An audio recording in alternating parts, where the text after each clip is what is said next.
Hey there and welcome back to another strength tutorial. I'm Coach Harris. Today we're going over the kettlebell goblet squat. I'm here with my assistant. I don't have a name for him. He's not going to be speaking, so if you want to come up with a name for him, comment below, all right? The kettlebell goblet squat. There's going to be a lot of detail here because there's a few intricacies that I want to really simplify for you and give you a clear takeaway on. This is a very big pillar exercise, all right?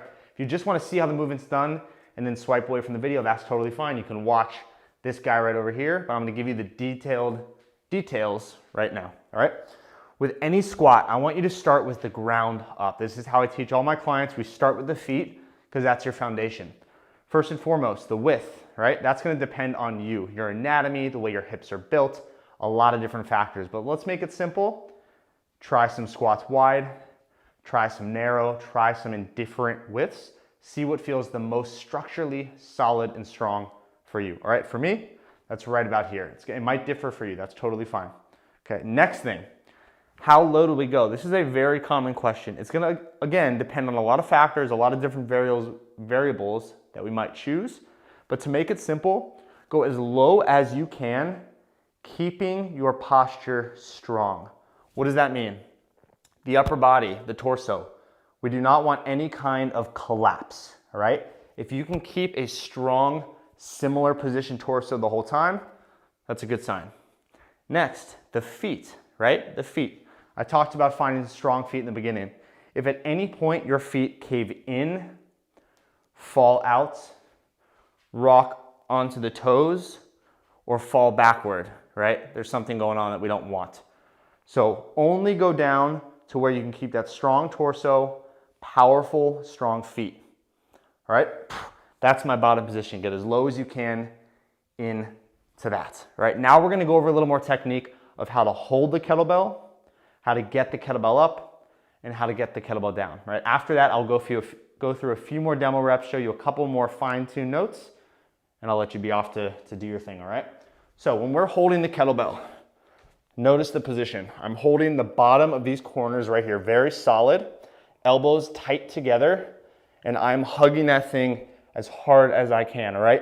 I want you to imagine that I'm here with you in person and I'm trying to pull this away from you and you're saying, not today, Harris, leave me alone.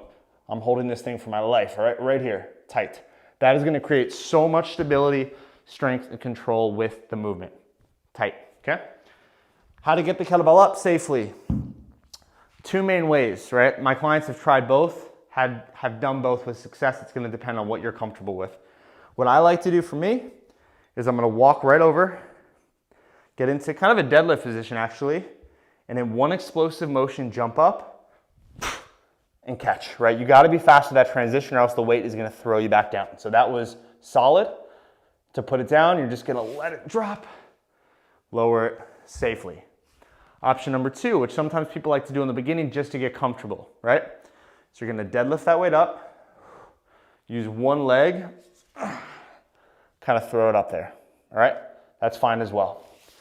So now we have our stance width.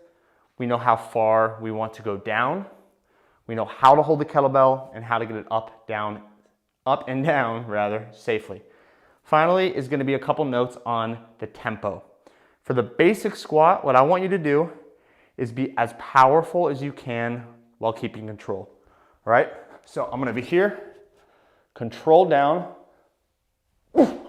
power up. Sometimes people ask me how fast they should go with these movements, right? Oh, it's a light weight, it's just a warm up. Maybe I should come up kind of like this, nice and easy. We don't want to do that because we want to use our nervous system. We want to prime it. We want to get as explosive as we can so we feel very strong for the heavier sets, all right? And we get the most out of the movement. That's always important. So control down, power up. One more. And down safe. I'm out of breath. That's a great movement. That's a primal pattern.